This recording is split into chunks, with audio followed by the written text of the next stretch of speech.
This presentation is about the Olive Branch Foundation, a most remarkable work in Kenya that was successfully registered as a charity in the UK in 2010.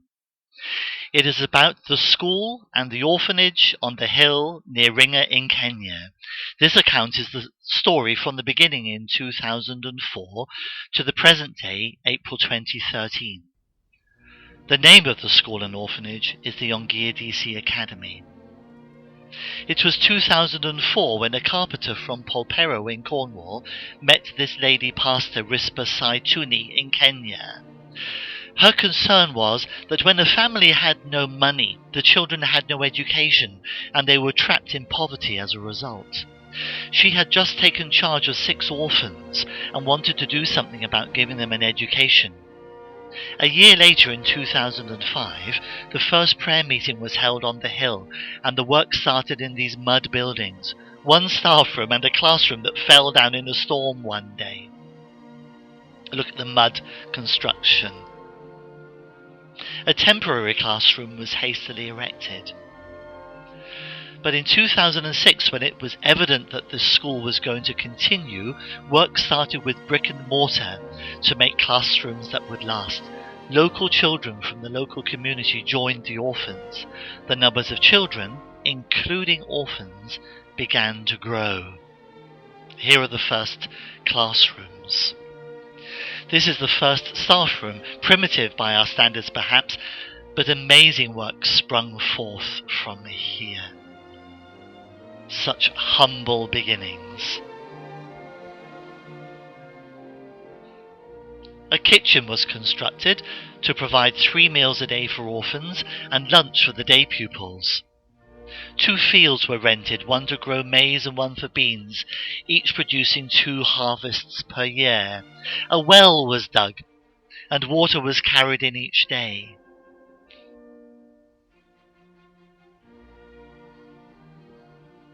An assembly hall that was built that serves as a church as well. A wonderful meeting place. The basic requirements were there, and the children were able to have their lives changed. The children were fed and nourished. From one voluntary teacher, others were employed and paid £17 a month. No, not an hour, per month. That was dedication. The children were well fed and well nourished. A sponsor provided money for uniforms to be purchased, and the children were so proud of their uniforms. They received a good education. The school's inspector, who initially had thought there to be no future here, was happy to approve the school and its standards. The school now is a shining light in the nation of Kenya. Praise be to God. Those children who had no future and no hope now had a future and a hope. They grew in self-esteem. They started to appreciate a purpose in their lives. The whole community has been changed because of this school. Come on, let's hear the children dance and sing us a song. Here we go. Sing a melody in my heart, sing a melody in my heart, sing a melody in my heart to the King of Kings. Sing a melody in my heart, sing a melody in my heart, sing a melody in my heart to the King of Kings. Dance, Let's apart, knee bend, neck bend, elbows up, dance round, sing.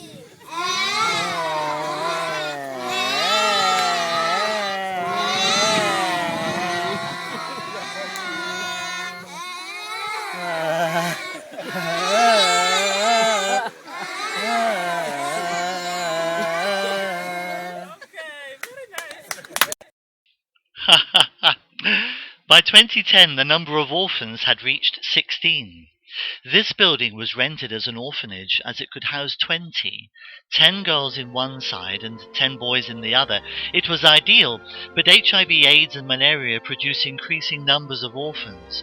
Soon the number of orphans had outgrown the building, so the orphans moved back up to the school to be temporarily housed, girls in an office building and boys in a classroom. It was better, but not ideal at all. This half acre of land adjacent to the school had been purchased with the intention of providing a secondary school in due course. Now the priorities had changed. Construction started in November 2011, and in 2 months, by the end of December 2011, 3 buildings had been completed: a boys' orphanage, a girls' orphanage, and a small home for Risper, who was on site as a house parent. They included outside flush toilets and water containers to provide water to the showers and the toilets. As mentioned, the vision was cast in 2004. From humble beginnings, today, the Ong'Iya DC Academy is very, very different indeed. Today there is a purpose-built staff room, shown here in the centre, 8 primary school classrooms and 3 baby classrooms, all with plastered walls and screeded floors.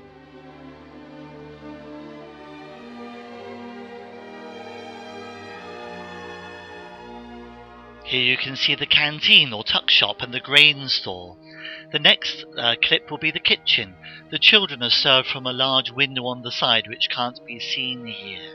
And following are some clips of the children moving into their new orphanage building. Here we are. Moving time. They're on the way in.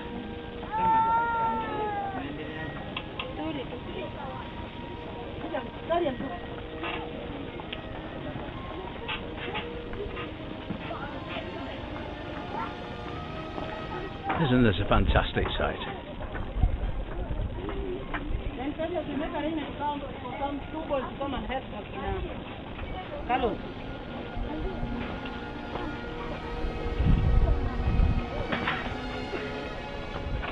There we go. This adds new meaning to the biblical phrase, pick up thy bed and walk. There they all are, claiming their bed spaces now.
I think there'll be plenty of room. There'll be plenty of room. Well, the girls don't seem to be as organised as the boys. Ladies and gentlemen, let's meet all our orphan girls, ranging in age from 5 or 6 to 14, 15 years.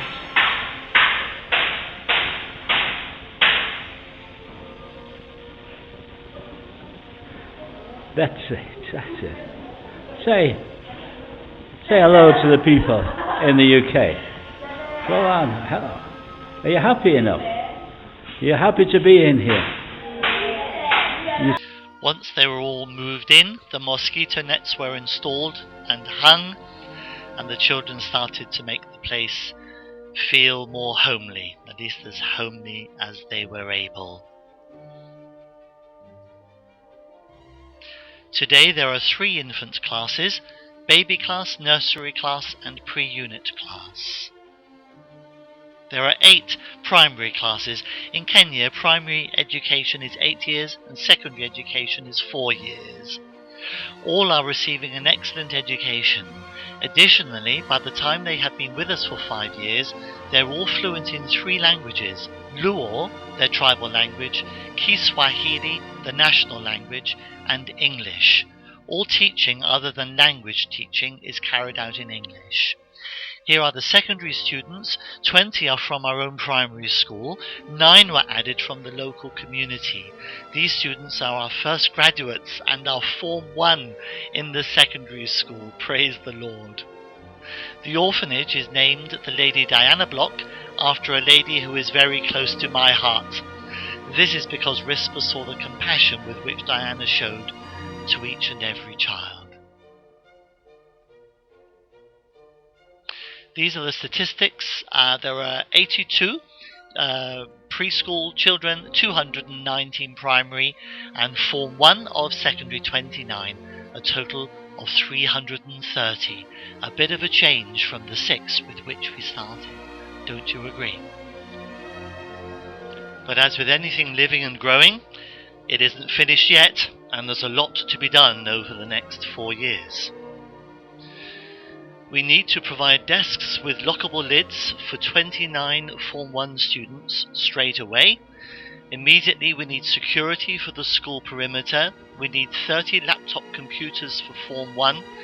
The science laboratory is built but is not yet equipped, so we need the laboratory equipment. We need to build the Form 2 classroom by the end of 2013. We need to build the Form 3 classroom by the end of next year, 2014. We need to build Form 4 classroom by the end of 2015. And then we need to build a vocational training wing and accommodation for the vocational trainers by the end of 2016. So there's still quite a bit to be done. Thank you for your interest in the work of the Olive Branch Foundation. I hope that you agree with me. This is an amazing work. Thank you to our faithful supporters. This work absolutely would not have happened without you. Thank you very, very much. Thank you also to Roger and Jean Mugridge of Lights for Learning, who have provided us by supporting us in respect of the solar lighting for the school. May God bless you, Chris Hurst, and the trustees of the Olive Branch Foundation. Peace be with you.